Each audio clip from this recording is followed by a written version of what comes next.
The topic of Naruto versus Boruto has been a pretty big debate in the community since the release of Boruto. And this has to do with the fact that many people look at Boruto as Naruto's replacement. So they automatically assume that at one point or another, Boruto has to surpass Naruto in terms of strength, despite Naruto becoming the strongest shinobi of all time by the end of his own respective series. And as I said before, this debate was going on literally since the beginning of Boruto. People from the very first episode were comparing episode 1 Boruto to episode 1 Naruto in terms of strength. As the series progressed, they used more and more versions of both characters to see where they lined up with each other in terms of power. However, this debate has really reached a climax, especially since the release of the time skip and Boruto returning with brand new powers and a huge boost in strength. Now, this debate used to not really be fair, considering that we had so many feats from Naruto, all the way from kid Naruto to adult Naruto, whereas for Boruto, we only had his part 1 feats of him being a kid. So the comparison wasn't really fair. Obviously, Naruto would have won at that point in time. But does this debate change when we take into account how strong time skip Boruto is? The first thing we need to do is look at the feats from both characters side by side and then come to our conclusion as to who is the stronger one between the two. Let's start off with the OG. The original main character of the Naruto franchise, that being Naruto himself, father to Boruto. Naruto's best feats, much like the other top tiers in the franchise, comes from his battles with the Otsutsuki. Naruto has tons of feats in part 1 and in part 2 during Shippuden. However, those feats are kind of irrelevant the moment that Kaguya was introduced into the story. The reason for this is because there is such a big gap in power when comparing Kaguya to the other villains in Shippuden that anything before Kaguya doesn't even matter. So in Shippuden, Naruto's best feats come from his fight with Kaguya. We were shown that he was able to damage Kaguya to great lengths. Granted, he did have help from Kakashi, Sakura, and Sasuke. However, those feats are still there of him damaging Kaguya. And as we know, Kaguya is an insanely powerful being that is capable of creating multiple dimensions with stars and planets within them. So this is by far Naruto's best feat in Shippuden. Moving on, we have Naruto's battle with Toneri in Naruto the Last. However, the problem with these feats is that we really don't have a clear estimate as to how strong Toneri is in comparison to Kaguya. We don't know if he's stronger than her or if he's weaker than her definitively. But in Naruto the Last, Naruto was able to tank an attack that split the entire moon in half, so that alone is already a crazy feat, boosting Naruto's durability by a lot. Now moving on to the big fights in Boruto, because in comparison from Naruto to Boruto, there is another big boost in terms of power. And despite what many people seem to believe sometimes, adult Naruto is so much stronger than kid Naruto or even teen Naruto by the end of Shippuden. He does not get any weaker. He only gets stronger and stronger. And this was clearly shown with his battle with Momoshiki. You guys have to remember, Kaguya was afraid of Momoshiki. The reason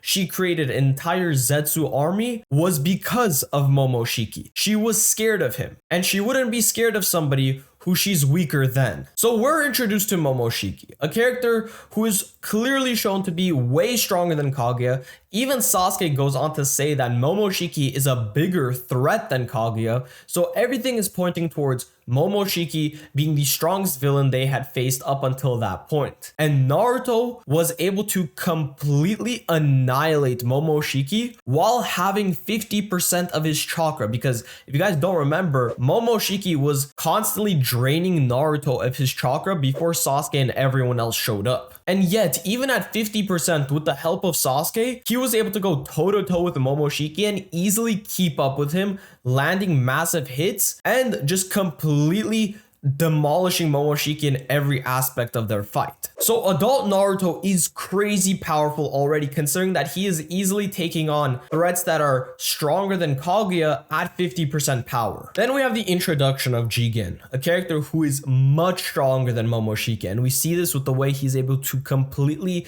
embarrass Naruto and Sasuke in a 2v1 fight. I mean, those guys didn't even stand a chance. It was absolutely humiliating. They got destroyed, and we saw that Jigen was clearly a lot more powerful than Naruto could ever be. And following Jigen, we get the arrival of Ishiki, one of the strongest characters we have ever seen in the Boruto and Naruto franchise, especially considering that Ishiki is stronger than Jigen, and Jigen was able to destroy Naruto and Sasuke in a 2v1 fight. And the same applies to Ishiki on a larger scale. But Naruto's best feats by far come from his fight with Ishiki, because in his fight with Ishiki, we are introduced to Baryon Mode Naruto, who is an absolute powerhouse of a character. He is outclassing Ishiki in terms of everything, in terms of speed, strength, durability, everything you could think of. Naruto was stronger than him in. Granted, Baryon Mode was a very limited time thing. However, in those few minutes that we did get to see Baryon Mode Naruto, we fully understood that Baryon Mode Naruto was the strongest character we had seen up to that point in the series.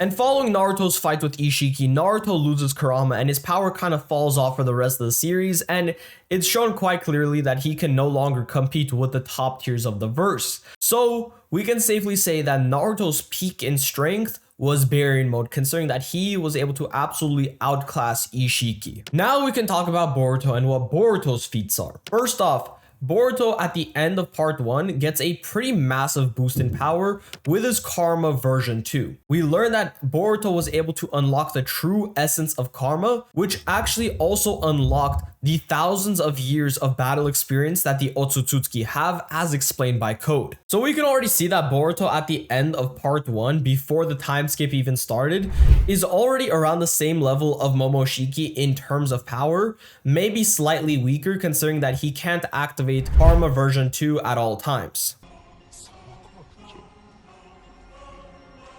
Also, before I continue, just the preface, I'm not going to include Boroshiki in this discussion, considering that it is just Momoshiki in control of Boruto's body, and it's not really fair to compare the two, considering that one of them is Boruto and then Boroshiki is simply just Momoshiki. Anyways, moving on, let's talk about Boruto's feats in the time skip, because they are pretty insane. Boruto's first ever fight in the time skip was up against Code, and let's talk about why Code is so important to this discussion right now. Amato explains in Boruto Part 1 that he created multiple clones that were stronger than Jigen in terms of power, and Jigen forced him to destroy all of them besides one, that being Code. And Code had limiters placed onto him to limit his power in order to not surpass Jigen. Code, by the end of Boruto Part 1, removes his limiters, thus making him stronger than Jigen, as Amato stated that Code without limiters surpasses Jigen in terms of power. And keep in mind, Jigen is the same villain that was able to completely body Naruto and Sasuke in a 2v1 fight like it was nothing. And Code is stronger than that. So honestly, we could compare Code to Ishiki in terms of power, considering that they are both stronger than Jigen. Boruto, in the beginning of the time skip of Two Blue Vortex, embarrasses Code. And when I say embarrasses Code, I really mean the word embarrass, because Code did not even land a single hit onto Boruto. First off, before the fight even officially starts, Boruto is telling Code that if he meets certain conditions, Boruto will let him live. This is crazy talk for somebody who is stronger than Jigen. Again, let me remind you, Jigen, the character who embarrassed Naruto and Sasuke, Code is stronger than him. And yet Boruto is saying that he will allow Code to live. And once the fight starts, Boruto is able to effortlessly dodge and deflect all of Code's attacks, even telling Code that killing him is the easy part. And once Code realizes the gap in terms of power, he starts panicking, saying, "What is going on? His movements are way beyond simple dodging." And then Boruto proceeds to one-shot Code with a single attack, that being his brand new Rasengan. So Boruto was able to one-shot somebody who is stronger than the character that bodied Naruto and Sasuke. One-shot him in base form. One single attack. Do you guys get the picture of how powerful Boruto is right now? Boruto, just a chapter later, was also able to hold off all the Senju momentarily by himself. Keep in mind, all it took for Kawaki to be defeated by a Senju was a single punch from Jura. Boruto was all alone up against all of them and was able to hold his own enough to escape. Now, it's true that we don't fully know how strong the Senju are, so we can't really scale this feat in any sort of way in comparison to characters like Ishiki or Jigen. However, considering that Jura was able to one-shot Kawaki, it's safe to say that they are pretty strong. So Boruto being able to hold them off on his own for a moment is already crazy impressive. Speaking of Kawaki, Boruto has feats against Kawaki in this time skip considering this latest chapter. Kawaki sends out his rods flying at Boruto. Keep in mind, neither Naruto nor Sasuke were able to dodge these rods when they fought against it. Boruto dodged these rods effortlessly twice, and he went on to one-shot Kawaki. And once again, keep in mind, we are only talking about base Boruto right now. Everything that I've just mentioned that Boruto has done, he has done in base form, no power boosts, no other forms, no nothing. Base. So now that we have a pretty good idea and rough estimate as to how strong both Naruto and Boruto currently are, and especially how strong they are at their peaks, who would win in a fight between the two? So it would be Baryon Mode Naruto up against current time skip Boruto. And honestly, I have to easily give this to time skip Boruto. First things first, Boruto is one-shotting characters like Code, and I've already explained how strong somebody like Code is. Stronger than Jigen. So he is one-shotting Jigen level threats, showing that he is already way above that level. And this is also all in base form. I would be scared to see how strong Boruto is with the Karma activated, because if he's this strong in base, Lord knows how strong he is when he's actually in a different form. Also, Baryon Mode Naruto is a very limited time mode. He would not be able to be in Baryon Mode for a long period of time, and I'm sure Boruto, if he is weaker in some way, could just simply wait out Baryon Mode's time limit and then take out Naruto in that way. And if we're not even going to include Baryon Mode Naruto, then Naruto simply just has no chance at that point. Because Baryon Mode Naruto is Naruto's strongest form by far. It was the form that was able to outclass Ishiki. Naruto before Baryon Mode was getting destroyed by Jigen. And as I've already confirmed, Boruto is way stronger than Jigen. So if we're not even going to use Baryon Mode Naruto, then it is a complete slaughter. The only way Naruto stands any sort of chance is with Baryon Mode. But even then, I think Boruto has long surpassed Naruto in terms of power. Boruto at this point is the strongest character in the whole Naruto and Boruto franchise, and it's not even close. He's completely left everyone behind in terms of power, and he's on his own new level. So in terms of who wins in a fight, Boruto or Naruto, I have to give it to Boruto. Anyways, with all that being said, I hope you guys enjoyed the video, and make sure to like and subscribe and let me know what other videos you guys want to see in the future. I hope you all have a great rest of your day, and I'll see you guys on the next one.